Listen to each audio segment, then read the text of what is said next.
It is February 21st, 2017. Let's get into tonight's stories.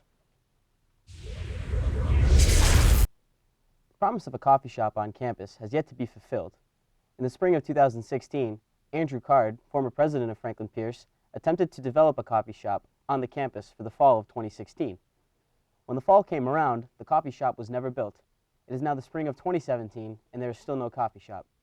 It's now going on a year since the coffee shop was proposed, and no progress has been made. Blueprints were set up to build the cafe in the back of the DiPietro Library, yet those plans have not been put into action. The school was leaning on Starbucks to be the vendor. However, reports say the school was wary on how the coffee shop would affect Sodexo dining. With new president Kim Mooney replacing Card, she has not made any comments on whether the school will move forward with the idea. Our next story is the Conspiracy of Ravens. The Conspiracy of Ravens Club has had their budget approved by the Student Government Association and is now working on a 15 to 20-minute film.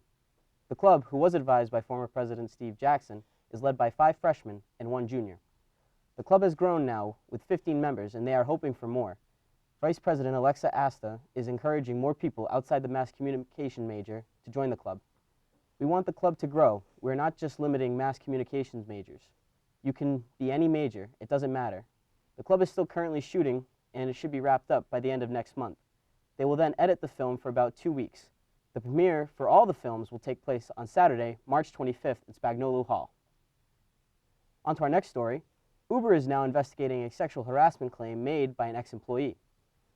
According to the New York Times, on Sunday, the chief executive of Uber opened an internal investigation into claims of sexual harassment made by a former engineer at the company, Susan Fowler.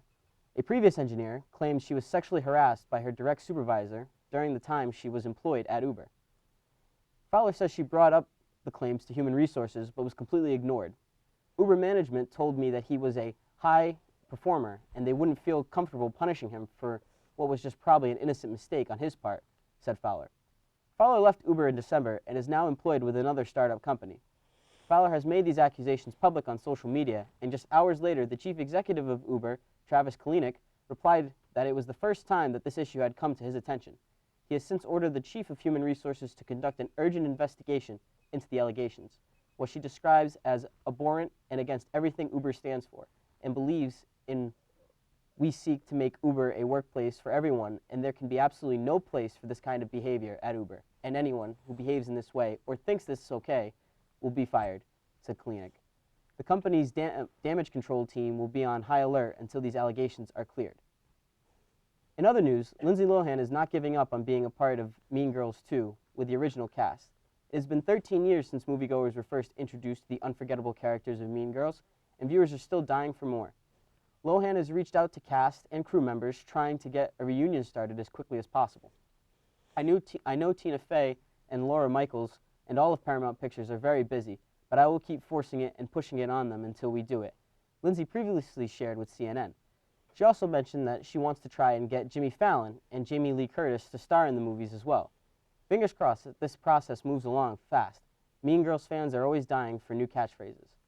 Now on to sports. The Franklin Pierce men's basketball team constantly made the extra pass and found open teammates as they handed out 22 assists on 30 field goal conversions in an 81-69 victory over Northeast 10 conference opponent Merrimack College on Saturday afternoon in the Fieldhouse. The win, the Crimson and Gray's 4th in their last 5 contests, moves them to 4-12, 11-9 in the NE10, and the loss sends the Warriors to 18-9, 12-8 in the NE10. With the victory, the Ravens have clinched a playoff spot in the 2017 NE10 Men's Basketball Championship. Currently, the Crimson and Gray sit in 4th place in the Northeast 10 Division standings at 11-9 and trail St. Anselm's and Merrimack by 1 game for the 2nd and 3rd seeds.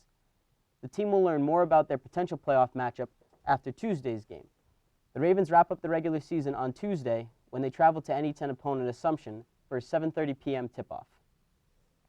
Franklin Pierce University's women's basketball team wrapped up their home slate of games with a 56-39 setback at the hands of Northeast 10 conference opponent Merrimack College on Saturday afternoon in the Fieldhouse. With the win, the Warriors improved to 12-13, 10-10 in the NE10, and the loss was the 22nd of the year for the Ravens. The Ravens wrap up their season on Tuesday when they head to NE10 opponent Assumption for a 5:30 p.m. tip-off.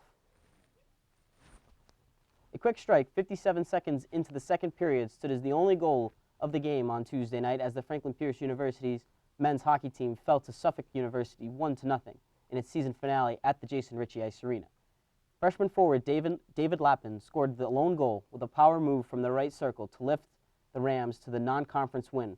With a loss, Franklin Pierce concludes its season at 9-15-1, matching the program record for wins, which was originally set in 2012, which was 9-13-3.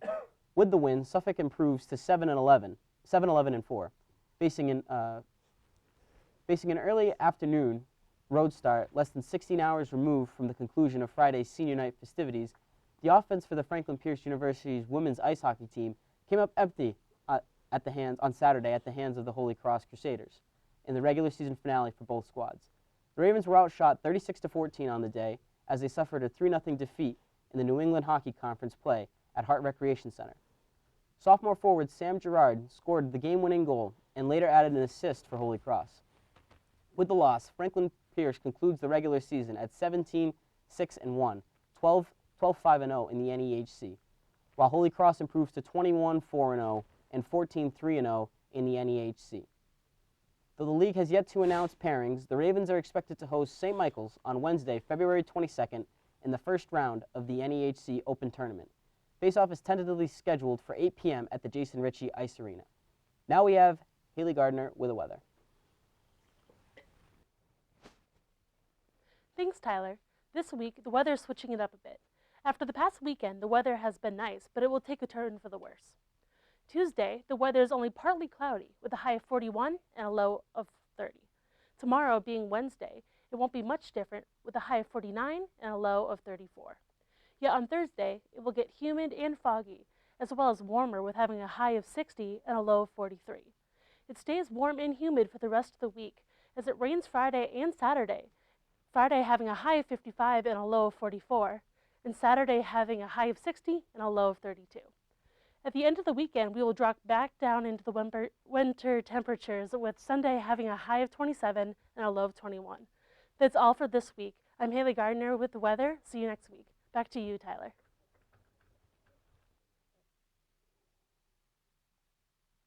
Thanks, Haley. For all of us here at FPTV, that's going to do it for us here. Have a wonderful night, folks.